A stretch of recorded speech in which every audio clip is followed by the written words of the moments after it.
আসসালামু আলাইকুম। এখন আছি গুয়াংজুতে। আরো স্পেসিফিক যদি বলি, এটা হচ্ছে নাংফাং দাসা মার্কেটের বা বিল্ডিং এর অপোজিটে এশিয়ান ইলেকট্রনিক্স মার্কেট, যেটা সেখানে বসে আছি। এই মার্কেটটা হচ্ছে হেডফোন চার্জারের জন্য অনেকের খুব ফেভারিট একটা মার্কেট। তো বাংলাদেশ থেকে অনেকেই যোগাযোগ করেন হেডফোন বা চার্জার নিয়ে ব্যবসা করবেন। তবে নতুন যারা উদ্যোক্তা আছেন তাদেরকে আমি একটা জিনিস বলবো, বাংলাদেশে হেডফোন বা চার্জার যদি আপনি হোলসেলে বিক্রি করতে চান, সেই ক্ষেত্রে একটা জিনিস আপনাকে মাথায় রাখতে হবে, লোকাল প্রতিটা মার্কেটে, প্রতিটা জেলায়, প্রতিটা থানায় এই প্রোডাক্টটা যায় হচ্ছে বাকি। আপনি যদি অল্প পুঁজি নিয়ে নামেন তাহলে আপনার লাভের থেকে লস হওয়ার সম্ভাবনা বেশি। আপনি যদি অল্প পুঁজি দিয়ে নামেন সেক্ষেত্রে আপনি রিটেল যদি করতে পারেন, অনলাইন বা অফলাইনে এক্সক্লুসিভ আইটেম নিয়ে, তাহলে কিন্তু করতে পারেন।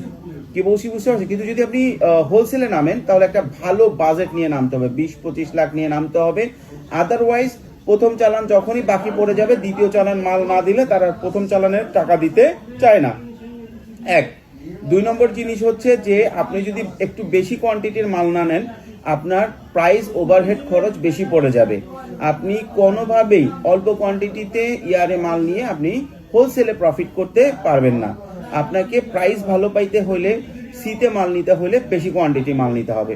তো এই দুটো জিনিস মাথায় রাখবেন। এই মার্কেটটা পুরোটাই চলে বাকির খাতায়। আর আরেকটা জিনিস হচ্ছে যে এই প্রোডাক্ট বেশি না নিলে প্রাইসটা পারফেক্ট পাওয়া যায় না। ধন্যবাদ।